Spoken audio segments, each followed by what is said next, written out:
Hello, everybody. My name is Grant Bledsoe, and this is Above the Canopy. And today we're talking about rebalancing. More specifically, how often should you rebalance your portfolio? So if you've spent much time reading the blog, you probably know that I'm a big proponent of focusing on building a customized asset allocation because there are a lot of studies out there that show that it's a big determinant of your portfolio returns. So what I mean by that is it doesn't matter as much which stock or which bond you buy.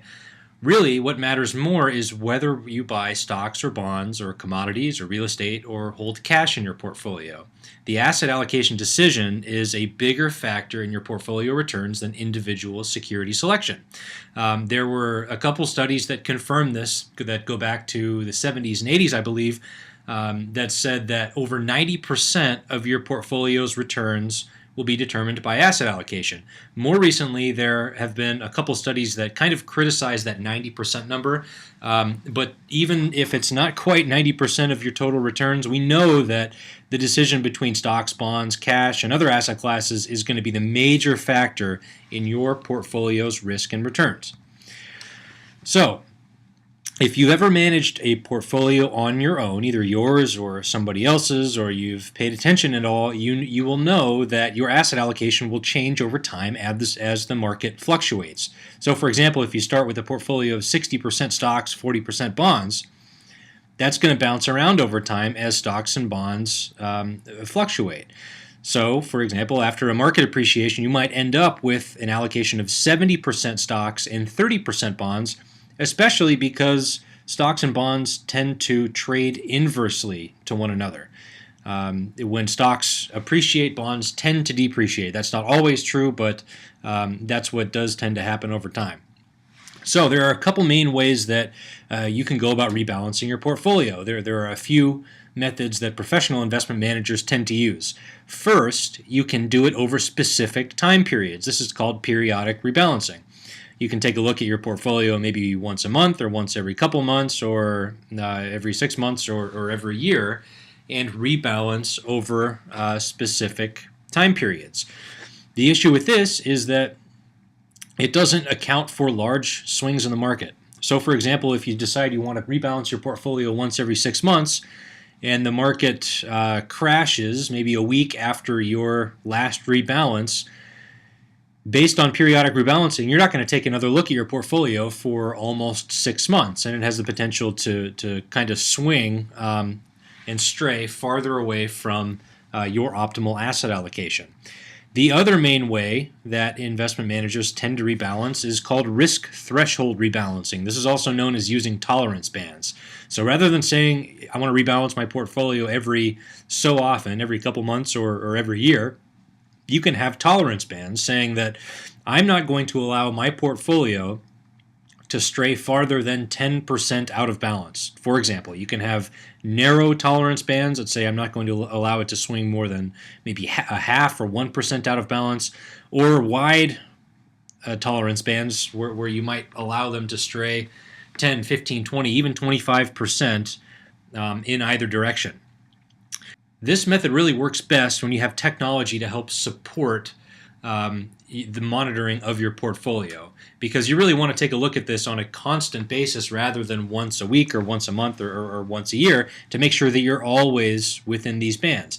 It's helpful to have technology because if you do, it will constantly monitor your portfolio for you and alert you if you need to make a trade and bring your portfolio back into balance. The other issue with risk threshold rebalancing is you might go months or years without actually triggering a trade if your portfolio stays near the asset allocation that you want it to. And when transaction costs are present, say commissions on a trade or maybe redemption costs of mutual funds, this is really pretty favorable because you don't want to rack up large trading and commission costs just to bring your portfolio back into balance a couple of percentage points. Now, I said that there were two main ways that you can rebalance your portfolio. There is kind of a third way. It's a bit of a cop-out because it basically combines the first two methods of rebalancing. This is actually what I use in my financial planning practice because it gives you a little bit more discretion over whether or not you should rebalance. And when transaction costs are a factor, that can be pretty important in some circumstances. Basically, what you do is have a period, you use periodic rebalancing and say that you're going to check on your portfolio every so often, but you're not automatically going to rebalance it. You're only going to rebalance it if it falls outside your specific and stated risk thresholds. So what I do for each of my clients is decide what those risk thresholds are. How important is it that we stay closely aligned to our optimal portfolio allocation? And I check on it every quarter. And if it falls outside of those specific risk thresholds, then we rebalance it. If not, we just let it run. Now, this is why transaction costs can become a factor. For example, let's say you've got a portfolio of 8 different exchange-traded funds, or ETFs, and you want to rebalance that every 6 months. You hold your account at a discount brokerage firm that charges you $8.99 every time you buy or sell one of these ETFs. If you start with an allocation of 65% stocks, 30% bonds, and 5% in real estate, and then after 6 months you find that you're pretty close to that current allocation. So you've got 67% stocks, 27% bonds, 6% real estate.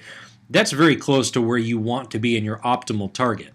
Should you actually incur the cost of rebalancing in this circumstance? At $8.99 per trade, it's going to cost you $71.92 to bring that portfolio back into balance. Really, whether or not you should do this depends on how big your account is.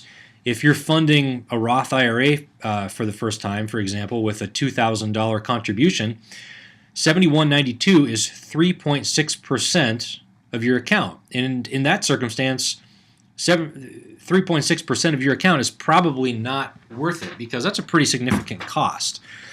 However, if you've got an account of $750,000, that's only 0.1% of the total account value. And in that circumstance, bringing the portfolio back into balance, making sure you're taking on the amount of risk you want to through that target asset allocation, that could be worth it depending on your tolerance for risk and your individual circumstances.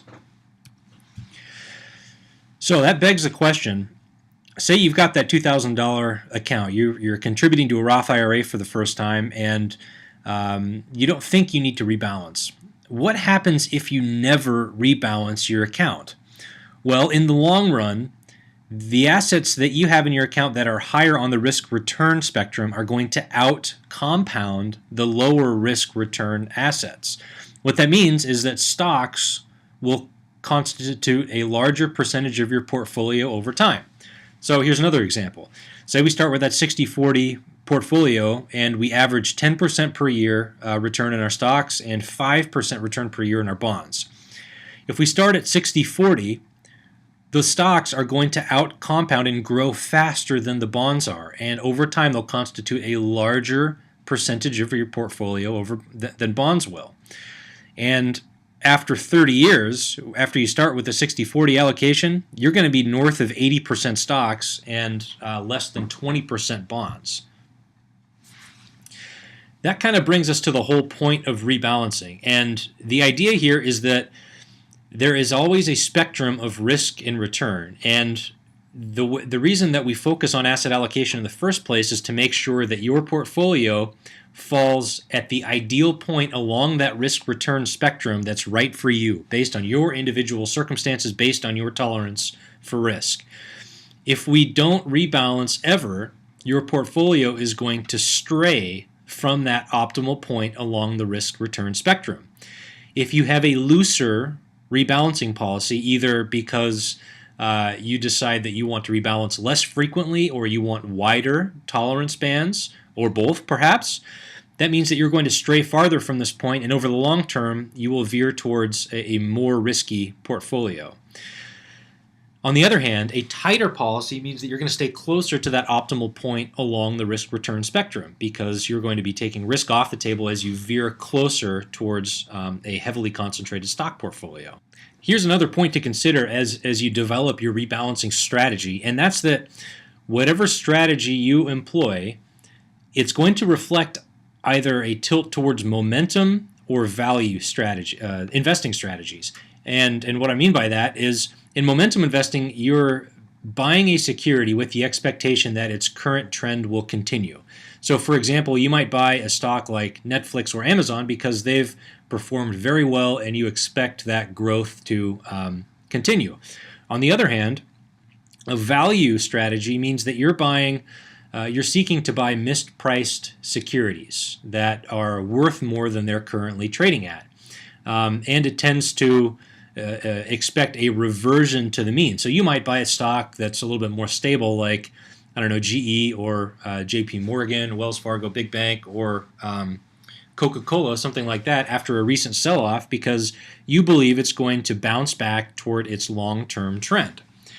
Well, if you have a looser rebalancing strategy, that lines up a little bit better with a momentum investment strategy because you're allowing your asset classes to run for a longer period of time, either through less frequent rebalancing or looser risk thresholds. And that really lines up with momentum because you're expecting your securities to continue moving the way that they have been. If you had a tighter rebalancing strategy, what that's going to mean is you're going to sell winners and replace them with losers on a more frequent basis. So if your strategy is more momentum based, you probably want to have a looser rebalancing philosophy. Whereas if you're a value investor and you're expecting the securities that you put in your portfolio to bounce back, and you're trying to find mispriced securities as opposed to growth opportunities, you probably want to have a tighter rebalancing threshold because you expect the winners to fall back towards their long-term trend. You expect the losers to that have just lost to bounce back and appreciate closer to their long-term trend. So the right rebalancing strategy for you takes all these things into account. And like everything that I talk about, at least in financial planning, it's based on your specific individual circumstances. Really, you want to rebalance just often enough to keep your risk in check according to your risk tolerance. How comfortable are you allowing the risk in your portfolio to stray from its optimal point? But you also don't want to rebalance so frequently that you're sacrificing returns and not allowing your securities to appreciate. You should definitely take transaction costs into consideration based on the size of your accounts, and incorporate your personal investment philosophy in terms of growth versus value, because that's going to line up better with a tighter or looser rebalancing strategy. So that does it for our video today. I hope this shed a little bit of light on optimal rebalancing frequency, how often you should rebalance your portfolio. Make sure to subscribe to the YouTube channel here for more videos coming out in the future, and subscribe to Above the Canopy for free access to the Financial Independence Vault.